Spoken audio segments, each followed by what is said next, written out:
வணக்கம் சொந்தங்களே, அன்னைஸ் கிச்சனிலிருந்து உங்கள் அம்மா சசிரேகா சுந்தர். இன்றைக்கி நம்ம கிச்சனில் பார்த்தீங்கன்னா கருப்பு கொண்டக்கடலை வச்சு தான் நான் கிரேவி செஞ்சு காட்ட போகிறேன். அதுக்கு என்னென்ன பொருள் வச்சுருக்கேன்னு பார்க்கலாம் வாங்க. கருப்பு கொண்டக்கடலை பார்த்தீங்கன்னாக்கா 8 மணி நேரம் ஊற வச்சு அதை 3 விசில் கொடுத்து எடுத்து வச்சுருக்கேன். தக்காளி பழம், நல்லா பெரிய தக்காளி பழமாக 3 தக்காளி பழத்தை எடுத்து பேஸ்ட் அடித்து வச்சுருக்கேன். வெங்காயம் கொஞ்சமாக எடுத்து வச்சுருக்கேன் தாளிக்கிறதுக்கு. இஞ்சி பூண்டு இது பேஸ்ட் அடிக்கணும். கொஞ்சமாக நம்ம கருவேப்பிலை கொத்தமல்லி அந்த பேஸ்ட் அடிக்கிறதுல பார்த்திங்கன்னா வதக்கும் போதே அதையும் வதக்கி எடுத்துடணும். தேங்காய், முந்திரி பருப்பு இதையும் நல்லா வதக்கி விட்டு நம்ம இது ஒரு கிரேவி மாதிரி செஞ்சு எடுத்துக்கணும். பட்டை, லவங்கம், ஏலக்காய், கொஞ்சமாக சோம்பு, 2 பச்சை மிளகா, கொஞ்சமாக வெங்காயம் பார்த்திங்கனாக்கா சின்ன வெங்காயம். இதை நல்லா வதக்கி தான் இந்த குழம்பு நம்ம ரெடி பண்ணணும். கடைசியாக இந்த கிரேவியை நம்ம முடிக்கும் போது இந்த கருவேப்பிலை கொத்தமல்லி தழைலாம் போட்டு நம்ம முடிச்சிடணும். தூள், தனி மிளகாய் தூள், கரம் மசாலா, தேவையான அளவுக்கு உப்பு. எப்படி செய்யுதுன்னு பார்க்கலாம் வாங்க. சும்மா 2 பட்டை 2 லவங்கம் போட்டு இது பார்த்திங்கனாக்கா கிரேவிக்கு வதக்கிறேன்.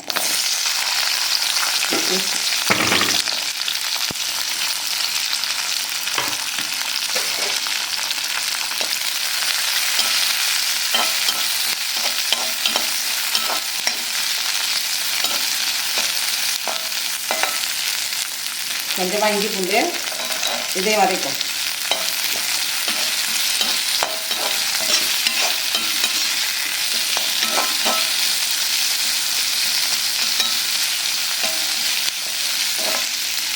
சின்ன வெங்காயம் தான் செய்யணும் கிடையாது, நம்ம பெரிய வெங்காயத்தில் செய்யலாம். வீட்டில் நீங்கள் எதை வச்சுருக்கோ அதை வச்சு நீங்கள் இந்த கொண்டக்கடலை கிரேவி நம்ம செய்யலாம். சின்ன வெங்காயத்தை செய்யும்போது டேஸ்ட்டு பார்த்திங்கன்னா சூப்பராக இருக்கும். சுவை கூடுதலாக இருக்கிறது தான் நம்ம சின்ன வெங்காயம் சேர்த்து வதங்கும் போதே பார்த்திங்கன்னா கொஞ்சமாக முந்திரி பருப்பு, 1 முடி அளவுக்கு தேங்காய் திரி வச்சுருக்கேன்ல அதை போட்டு ஆக்கணும்.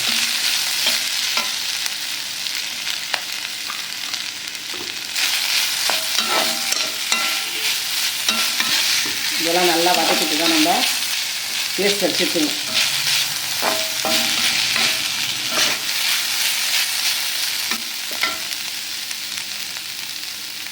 கொஞ்சமாக கருவேப்பிலை, கொத்தமல்லி, புதினா இது கூட ஆட் பண்ணி எல்லாத்தையுமே நம்ம மிக்சியில் போட்டு அரைச்சி எடுத்துக்கணும். எல்லாத்தையும் இந்த வெங்காயம், தேங்காய் இதெல்லாம் போட்டு நல்லா வதக்கிட்டோம். நம்ம பூண்டு, இஞ்சி எல்லாத்தையுமே இதை நல்லா ஆற வச்சு நம்ம பேஸ்ட் அடித்து எடுத்து வந்த அப்படி தான்.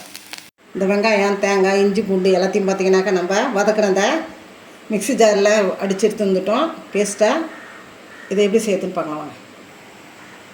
அடுப்பை தச்சாச்சு, அது மேலே நம்ம பாத்திரம் வச்சுட்டோம். பாத்திரம் நல்லா காஞ்சிட்டு அதில் 2 டேபிள் ஸ்பூன் அளவுக்கு எண்ணெய் ஊற்றிக்கலாம்.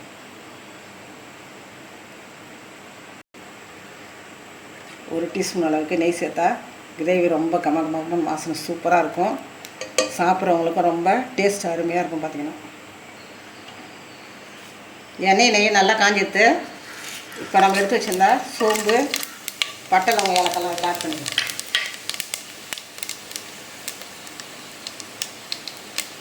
இது நல்லா புரிஞ்சிட்டு வெங்காயம் ஆட் பண்ணுவோம்.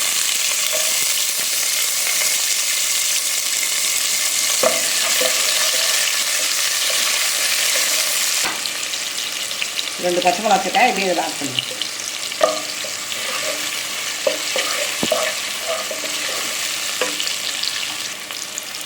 மூணு தக்காளி பழத்தை நான் பேஸ்ட் அடித்து வச்சுருக்கேன். இதையும் இதில் ஆட் பண்ணிக்கலாம்.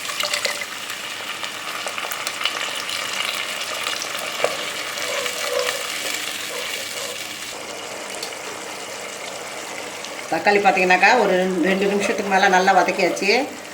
பச்சை வடை போகிற அளவுக்கு நம்ம நல்லா வதக்கியாச்சு. அது கூட பார்த்திங்கன்னா 1.5 டீஸ்பூன் அளவுக்கு தனி மிளகாய் தூள், 1 டீஸ்பூன் தனி மிளகாய் தூள், 2 டீஸ்பூன் பார்த்தா மல்லித்தூள்,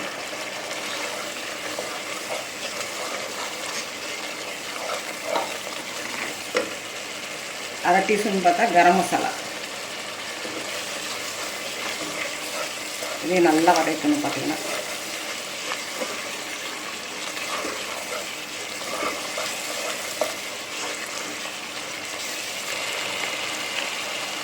1/4 டீஸ்பூன் அளவுக்கு மஞ்சத்தூள் ஆட் பண்ணிக்கலாம்.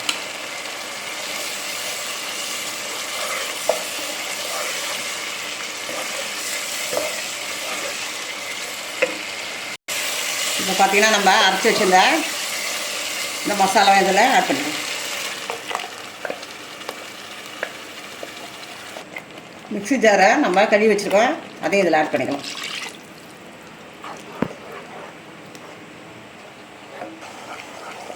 இப்போ பார்த்தீங்கன்னா நம்ம வேக வச்ச இந்த கருப்பு கடலை இதில் ஆட் பண்ணிக்கலாம். தண்ணியோடு சேர்த்து ஆட் பண்ணிக்கலாம். அதை கடலை வேகும் போதே பார்த்தீங்கன்னா கொஞ்சமாக நம்ம உப்பு போட்டிருந்தோம்.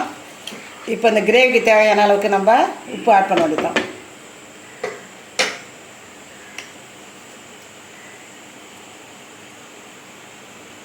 ஒரு 1.25 டீஸ்பூன் போட்டுக்கேன் நான்.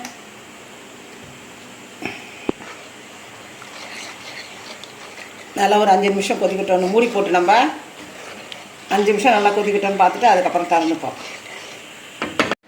5 நிமிஷத்துக்கு மேலே எடுத்து நடுவில் ஒரு தடவை வந்து நான் கிண்டி பார்த்துட்டு போயிட்டேன். கிரேவி சூப்பராக ரெடி ஆகிடுச்சு. பார்த்தீங்கன்னா கருப்பு கொண்டக்கடலை கிரேவி ரெடி ஆகிடுச்சு. இந்த நேரத்தில் நீங்கள் உப்பு சரியாக தான் பார்த்து வேண்டியது தான். உப்பு சரியாக தான் பார்த்துட்டு குறவா இருந்தால் கூட கொஞ்சம் கூட ஆட் பண்ணிக்கோங்க.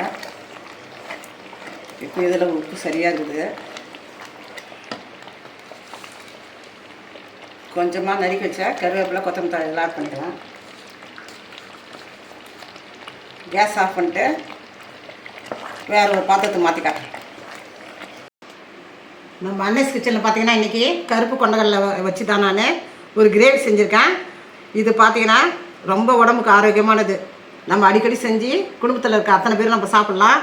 யாருக்கும் எதுவும் செய்யாது. பார்த்தீங்கன்னாக்கா எல்லோரும் வந்து சப்பாத்திக்கு, பூரிக்கு, இட்லி, தோசை, நான் எதுக்கு வேணால் நம்ம இதை தொட்டுன்னு சாப்பிட்லாம். இது ரொம்ப ஈஸியானது. பார்த்தீங்கன்னாக்கா ஒரு 15லேருந்து 20 நிமிஷத்துக்குள்ளே நம்ம செஞ்சிடலாம். நீங்களும் செஞ்சு பார்த்துட்டு இது எனக்கு கமெண்ட்ஸில் சொல்லுங்கள். லைக் பண்ணுங்கள், ஷேர் பண்ணுங்கள், கமெண்ட் பண்ணுங்கள். மறக்காமல் என்னுடைய அன்னைஸ் கிச்சனுக்கு சப்ஸ்கிரைப் பண்ணுங்கள். தேங்க்யூ.